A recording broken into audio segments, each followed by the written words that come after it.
Hello and welcome to episode 24 of Karlene's Anime Corner, a St. Johns County Public Library podcast. This month, we're going to have a very different episode than normal, as you might have noticed from the title. I went ahead and rounded up a whole bunch of past guests I've had on this podcast, and I asked them to review an manga for us. So the requirements was they had to read the first volume of the manga, and then I asked them all the same questions so we could get a good, nice, wide range of what people are reading and why they chose it. I had a lot of fun putting this episode together, and I have to admit I now have a list of manga I would like to read because, confession time, I'm not much of a manga reader, but maybe it's time for me to dive even more into that field. I am very happy to introduce our first March Manga Madness episode. I hope you enjoy these nice short reviews from Keith, Alex, Sam, and me.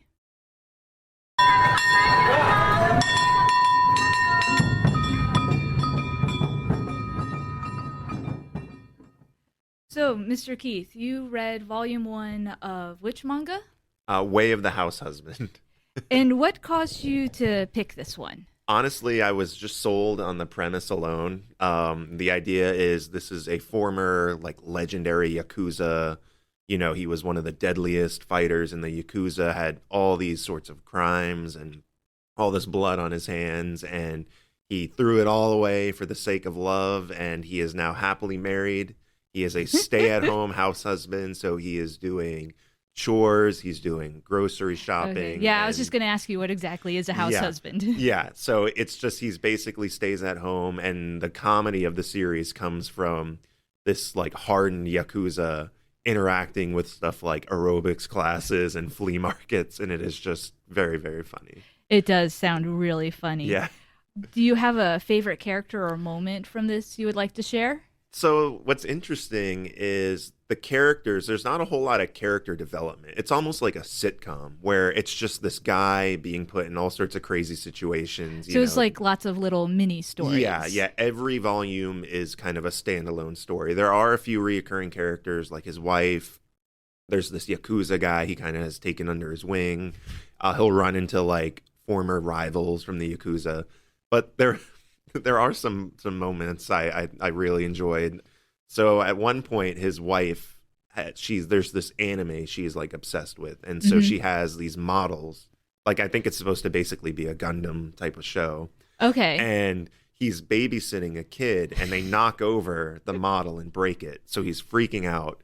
And this is a good example of the kind of humor of the series. He's trying to get rid of this broken model, and he does it in a way where it is very clearly inspired by the way he used to get rid of bodies. They would have a bucket, they fill it, I think, with cement, they dig a hole, and they bury it. And it's clearly he knows this for maybe some unsavory reasons.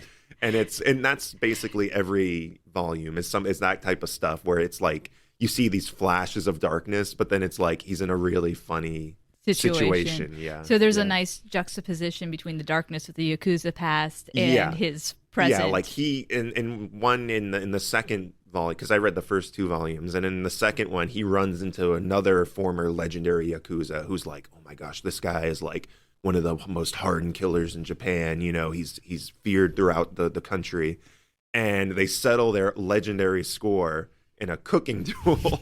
Which they cook and post their photos to Instagram, and then they sit there staring at their phones waiting to see who gets the most likes.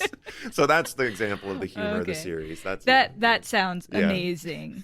Part of reading a manga is, of course, the artwork. So what did you think about the art for this manga? I really liked it. It was easy to follow. You know, the expressions are all really humorous. One thing they do that's very funny that contributes to the humor is they use kind of brooding kind of dark art in humor situations. He'll be sitting there and he's at a flea market, and so he's trying to sell a potato peeler to someone, and he's describing it. He's talking almost like it's a torture device. He's oh, you can just slide the skin off with the sharp edge of this blade, and the art is making this guy look really scary, and then it zooms out and he's talking to soccer moms, housewives trying to sell this potato peeler. So the artist definitely uses their ability to draw facial expressions to really bring out the humor and stuff that's humorously grim. He'll one episode starts and he's laying in this puddle and it's supposed to look like a puddle of blood. He's like, oh no, he's groaning, and it ends up being like he spilled a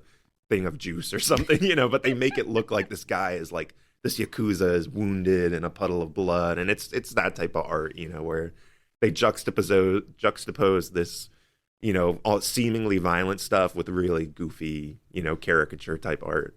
Oh, that sounds amazing. Yeah, it's very, very funny. So to wrap up this quick review here, you kind of already admitted this, but would you read more volumes in this series? Oh, absolutely. I've read the first 2. I have the 3rd one checked out. I'm going to finish the whole series. It's a short series too, if I remember right. Yeah, only 7 volumes. Yeah, but I've laughed out loud reading this more than any book, manga or otherwise, in recent memory. So I highly recommend it. It's very funny, very, kind of lightweight. It's not too deep, nothing too just dramatic. A fun comedy. Just a farce. Yeah, total farce. But sometimes that's what you need, You're right. So. Well, thank you, Mr. Keith, for coming on and reviewing The Way of the House Husband for us. Yeah, of course, yeah. Sounds like a great series. It's a lot of fun. Yeah. All right.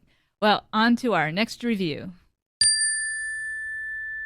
Hello, Mr. Sam, and thank you for joining me today. So what did you choose to read for us? So I chose Keep Your Hands Off Izuki, which just immediately caught my eye because it's about 3 Japanese high schoolers who decided that they want to create an anime. So it's sort of meta, which drew me in right away. Yeah, the manga about making anime. Exactly, yeah.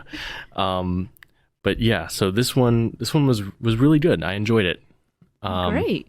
So what caused you to pick this manga to read? Well, the art style actually caught my eye before the description. I'm not sure if you would agree, but it feels almost Studio Ghibli-esque. Kind of more round, colorful, at least on the cover. Mm-hmm. It kind of triggered that part of my brain that I just was drawn to it. And then the description, that the fact that they're creating an anime was just cool because you kind of learn a little bit. As you read it, you kind of learn some processes of how anime is created. So that's pretty cool. Do you have a favorite character or moment you want to share from this volume? Well, actually, all 3. So there's 3 girls. I really loved the trio here. You have, and I probably won't pronounce the names correctly. Okay. But That's okay. I don't pronounce most Japanese words correctly. I try, but it doesn't always turn out well. We're doing our best.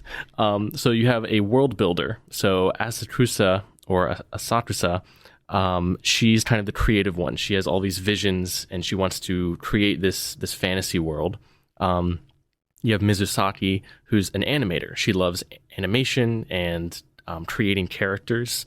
And then Kanamori, who's my favorite, is the kind of pragmatic, money-making producer. So she kind of reels them all in and keeps them grounded. Because the other 2 kind of get lost. They're more the creative types. Yeah, they get lost in their fantasy worlds very often. So yeah, all 3, I love them as a group. I thought they were a great group of characters. Now, you already kind of started talking about this a little bit, but what did you think of the artwork throughout the volume? I really enjoyed it. It was, I liked the way that they used space. It's hard to describe, but you know how thought bubbles and like the talking, the descriptions and things, it's usually flat. Like the little bubbles are flat against the panel. There were times where they were almost curved. There was like a dimensionality on the panel where it curved with the scene. It was very cinematic. It was interesting. It's like they were trying to do anime, but in a 2D form on a page. That's a great description. It's very meta. Yeah, I have not actually seen this manga yet, so I'm just going by your description here. Yeah. Well, thank you, because you put that into words that I was struggling to find. But yeah, it's just really interesting artwork. I enjoyed it. Have you read any manga before? Is this like very different from other manga artwork you've seen? A little bit. I've read some One Punch Man, some Berserk, a little Death Note. So this struck me as being kind of different because it has this Ghibli, almost like soft edges style. But then when we get into the fantasy world, when we get to the like world building inner world that these girls create, it gets very technical, very, very descriptive, very detailed. So it kind of goes back and forth. That's nice that it actually shows a distinct difference between the real world and their imaginary world. Right, yeah. So, our last question for today, would you read more of this series? I would. I really liked, I felt like I learned a lot, which was kind of fun. Like you got to learn about like how they write on or draw on a light box. They animate on this thing that shines light through the paper, and they kind of created a flip book in one section. It was like genuinely interesting. So I would Old read school this. animation there. Yeah. I don't know if anybody still uses a light box for their animation anymore. Yeah, Kind of sad. They had to scrounge for some materials, so it's a little old school to start with. Well, thank you so much for sharing that series with us, and I hope you enjoy reading more of it. Yeah, thank you. You're welcome. Hi, Miss Alex, and thank you for coming. What manga did you pick to share with us? I picked A Man and His Cat. Oh, that sounds adorable. Yes. So what is this manga about? This manga is about an older man who has lost his wife and decides to adopt an ugly, cute cat from a pet store or a shelter. I wasn't quite sure which one it was. Okay, I have to confess, this one, unlike the previous two, I have actually read because I actually lent it to you. But if I remember right, it was a pet store. Yes. So. Yes, and this poor cat has been sitting there for such a long time and nobody ever wanted to adopt him. But then this older man comes along and adopts him, and it's what happens after. And it's just so sweet. It is. It is a very sweet manga.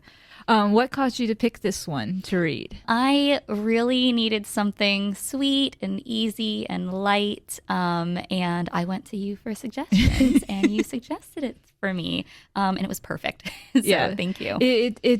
I will say that there are moments when it almost made me cry. It was so like, oh, but totally agree.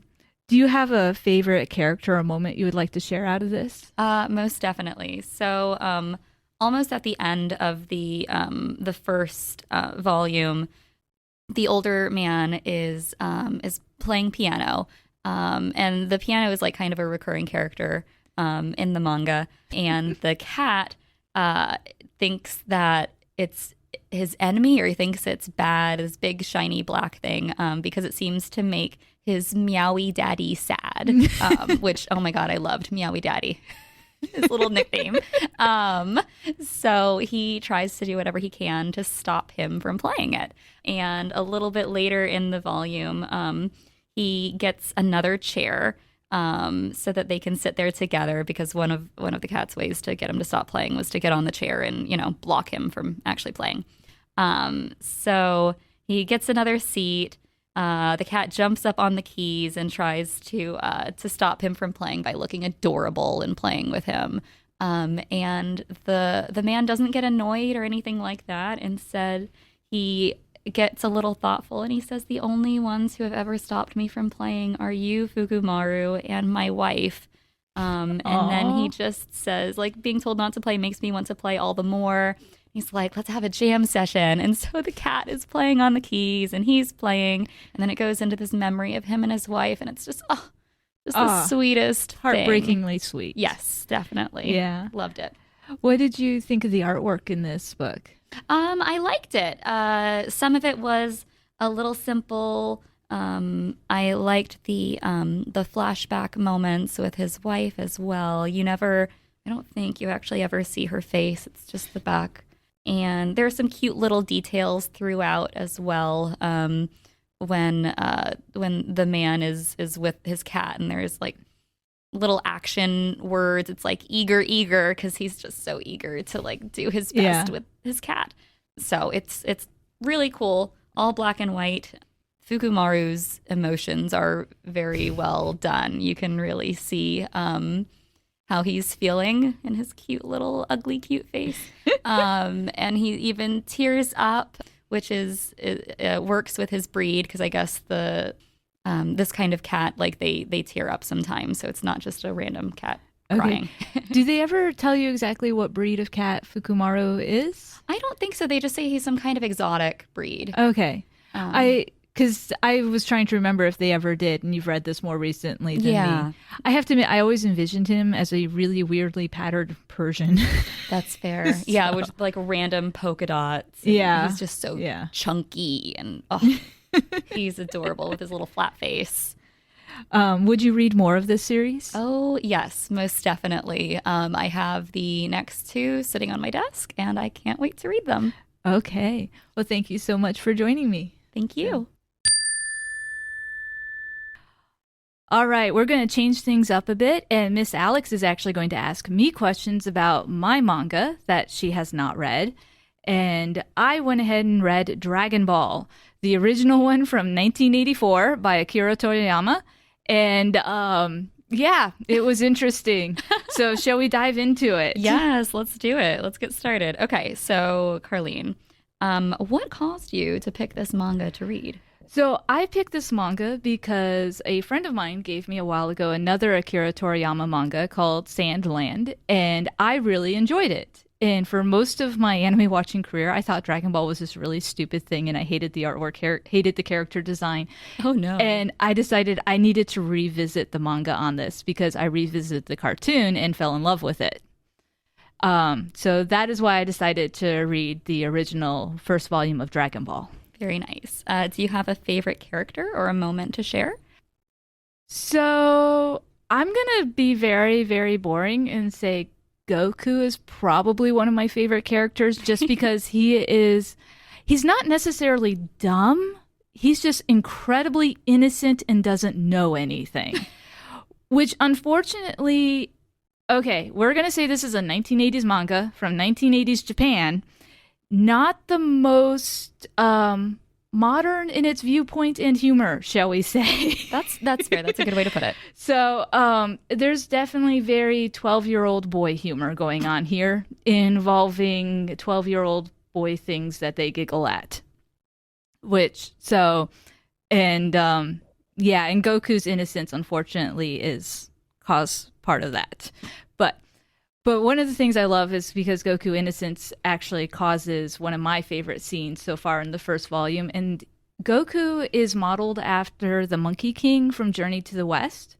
So he's got the tail, he has the extendable pole that he fights with, and the Monkey King has a flying cloud that he travels on. And Goku manages to get the flying cloud from the Turtle Hermit because he saves the Turtle Hermit's turtle.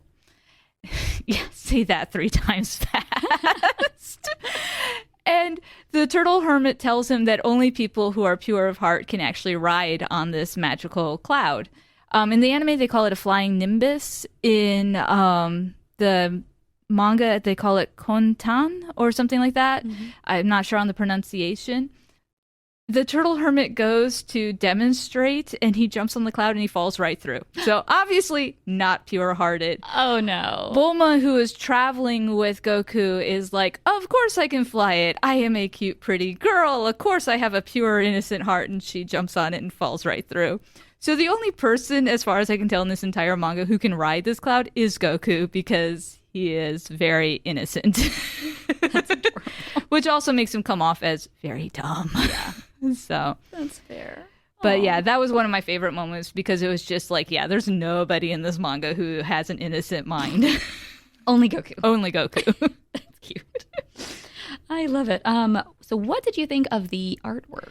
So as I said originally, I saw all these clips of Dragon Ball, which I found out later are actually from Dragon Ball Z, not the original Dragon Ball. Oh. And I was not overly impressed with the animation. Mm-hmm. But again, we're looking at a series that was made like a new episode every week and a gazillion episodes. I was pleasantly surprised with the artwork in Dragon Ball. It's actually really good. I really like it.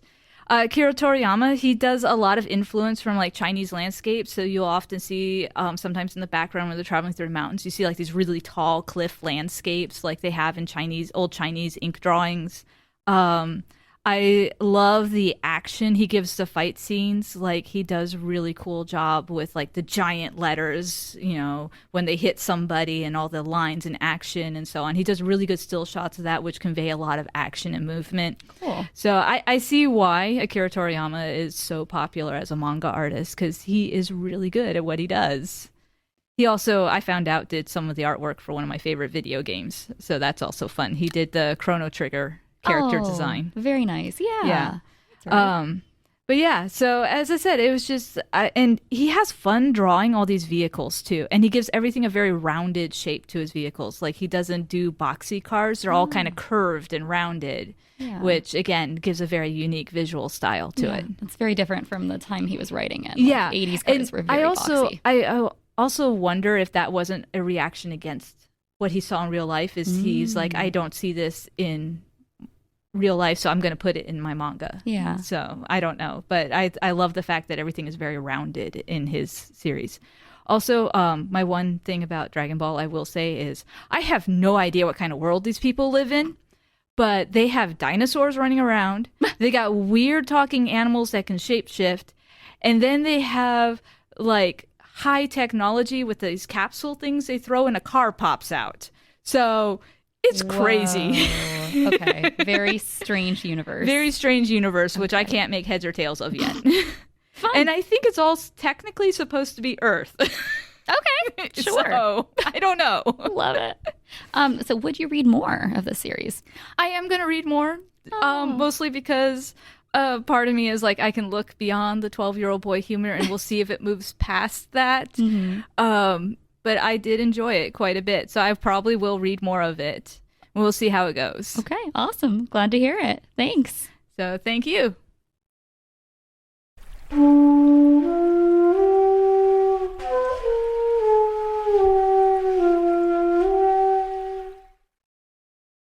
I hope you enjoyed our deep dive into manga as much as I did. And if you have any thoughts, comments, or recommendations, please email me at the email address below in the show notes. And have a lot of fun watching a ton of anime and reading some manga.